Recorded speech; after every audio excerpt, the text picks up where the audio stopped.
Moving on to computer crime. We can look at different aspects of computer crime, where the computer is the tool used in the crime, could be the target, or it's incidental to the crime. As a tool, it's facilitating all sorts of different kinds of crime.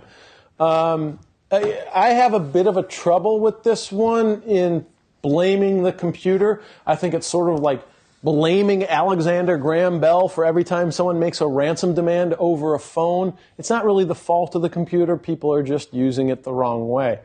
Computer crime, where the system is the target, is something that we really have to protect against. That's the sort of thing that we were employed for, to make sure that no malicious damage comes to it. And incidental. Can anyone think of why a computer would be useful in such an non-technological crime as, say, murder? Fingerprint analysis. Good. Absolutely. The technology, the tools that we use to detect criminals, right? Good. Some of them I've heard from unsophisticated criminals is that they had gone and done a Google Maps of where they were supposed to go to commit their crime. And because the search was in such a time frame from their machine at a given time period, it was used as circumstantial evidence to say, obviously it puts them at the scene. They wanted to go there. They had motive, right?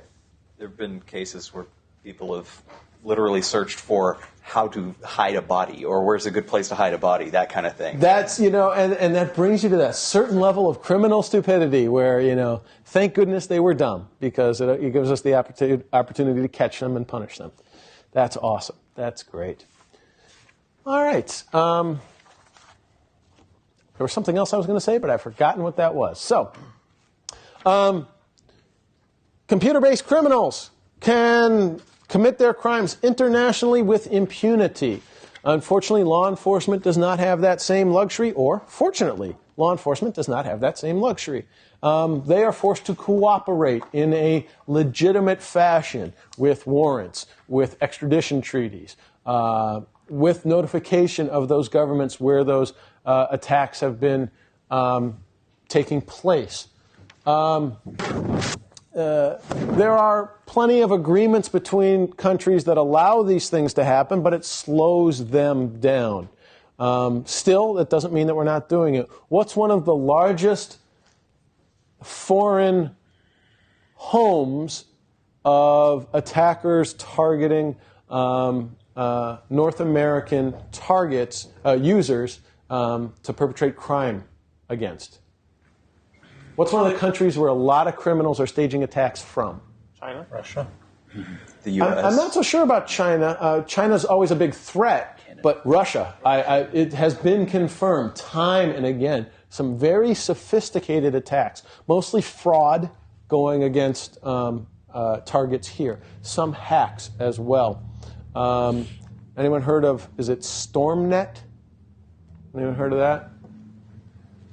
It's a botnet that some experts have predicted as having upwards of hundreds of thousands of zombied machines at the disposal of the Russian mob that they rent out. They actually sell you some of the distributed power for conducting the attacks that you might want to attack.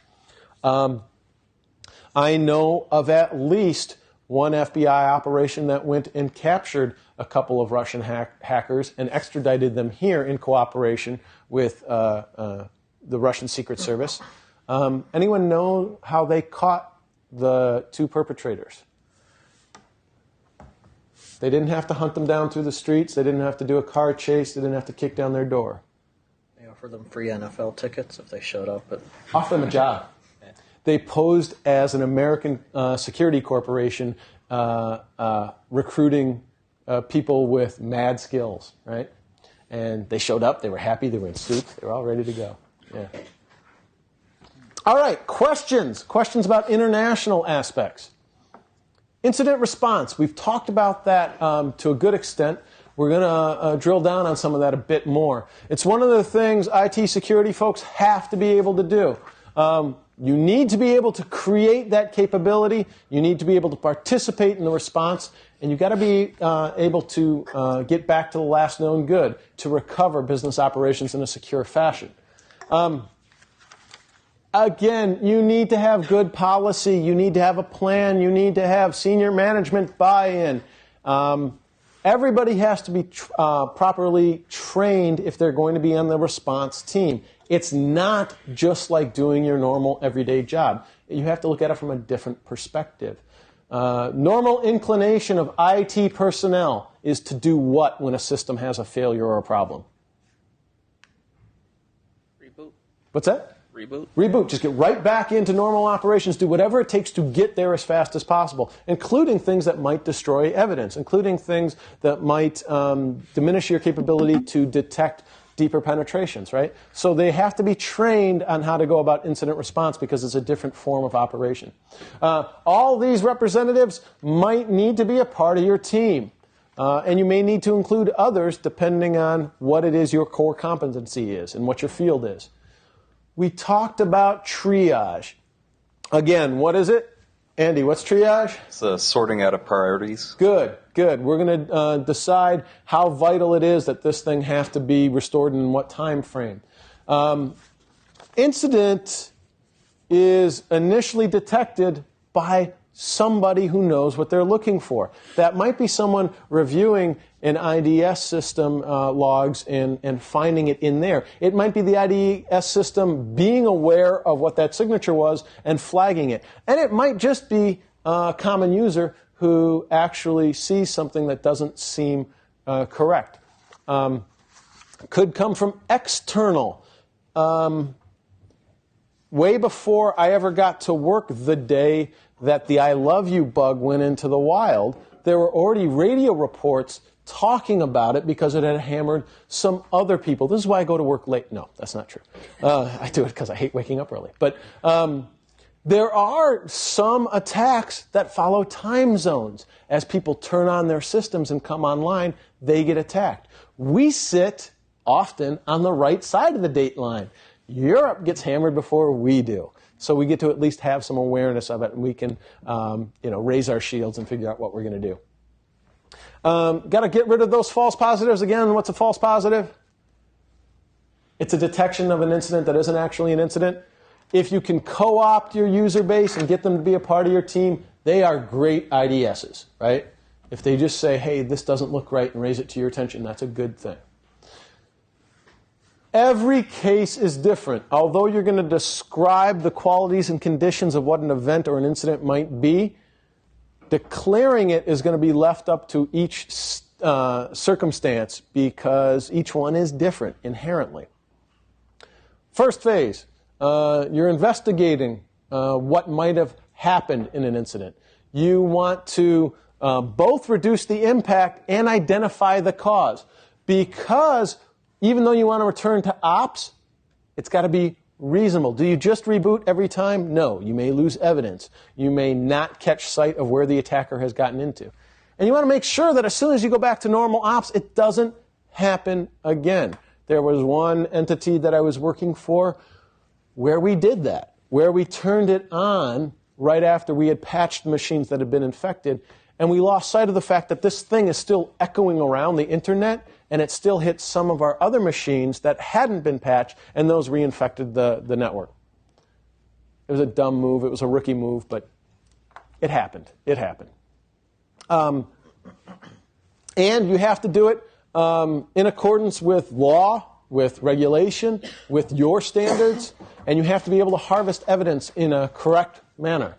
Containment is an important aspect of the investigative phase.